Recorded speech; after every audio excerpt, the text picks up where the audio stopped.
Hello friends, welcome to இது நம்ம சமையலறை. இன்றைக்கி நம்ம சமையலறையில் ரொம்ப ஹெல்த்தியான டேஸ்டியான சோள பாயாசம் எப்படி செய்கிறதுன்னு தான் பார்க்க போகிறோம். செய்கிறது ரொம்ப ஈஸி தாங்க. எல்லோருமே ரொம்ப ஈஸியாக செஞ்சிடலாம். அதுக்கு முன்னாடி நம்மளோட சேனலை சப்ஸ்கிரைப் பண்ணலான்னா சப்ஸ்கிரைப் பண்ணிடுங்க. கூட இருக்கிற பெல் ஐக்கானை ப்ரெஸ் பண்ணிடுங்க.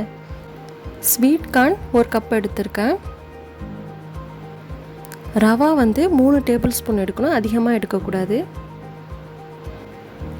நல்லா காய்ச்சின பால் 1 கப் எடுத்திருக்கேன்.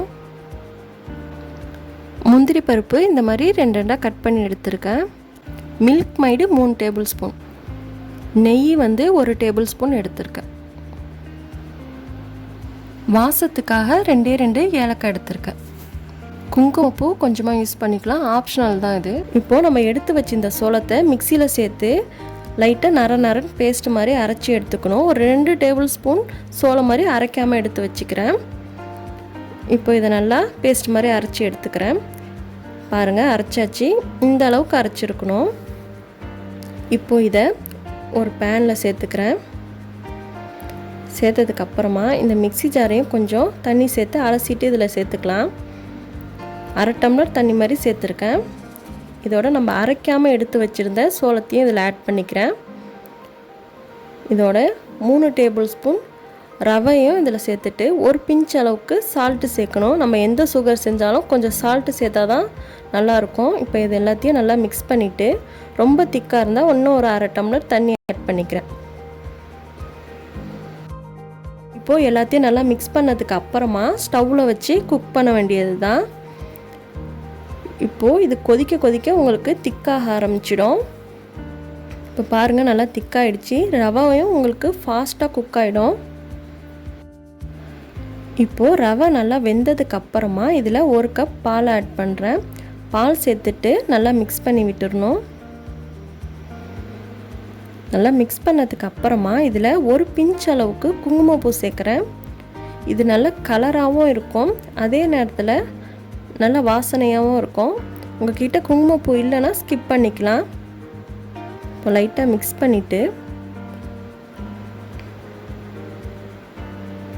இது லைட்டாக கொதி வர ஆரம்பிக்கும். இதில் சுகர் ஆட் பண்ணிடலாம்.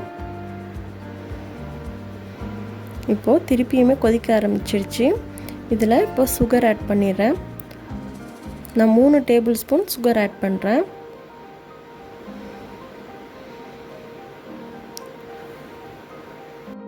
சுகர்லாம் நல்லா கரைஞ்சதுக்கு அப்புறமா இதில் 3 tablespoon condense milk add பண்ணுறேன்.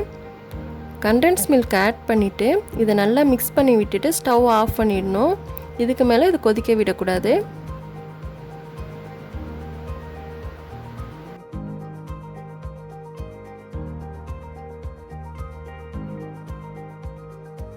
இப்போது ஒன் சைடு ஒரு சின்ன பேன் வச்சுருக்கேன். இதில் 1 டேபிள் ஸ்பூன் கீ ஆட் பண்ணிக்கிறேன்.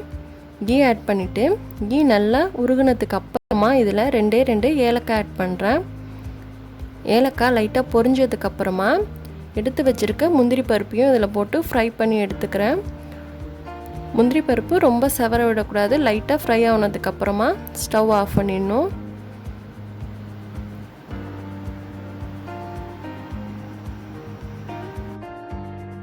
இப்போது நெய்யில் ஃப்ரை பண்ணி வச்சுருக்க முந்திரி பருப்பை இந்த சோள பாயசத்தில் சேர்த்து நல்லா மிக்ஸ் பண்ணி விட்டுடணும். இந்த மாதிரி லாஸ்ட்டாக ஃப்ரை பண்ணி போடுறதுனால ரொம்ப டேஸ்ட்டாகவும் இருக்கும், வாசமாகவும் இருக்கும். அவ்வளோதான், சோள பாயாசம் ரொம்ப டேஸ்ட்டாகவும் வாசத்தோடு ரெடி பண்ணியாச்சு. கண்டிப்பாக உங்கள் வீட்லேயும் ட்ரை பண்ணி பாருங்கள்.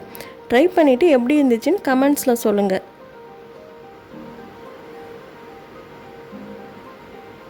இந்த டிஷ் உங்களுக்கு பிடிச்சிருந்துச்சுன்னா மறக்காமல் நம்மளோட சேனலை சப்ஸ்கிரைப் பண்ணிடுங்க. கூட இருக்கிற பெல் ஐக்கானே ப்ரெஸ் பண்ணிடுங்க. லைக் பண்ணுங்கள், ஷேர் பண்ணுங்கள், கமெண்ட் பண்ணுங்கள். தேங்க்யூ.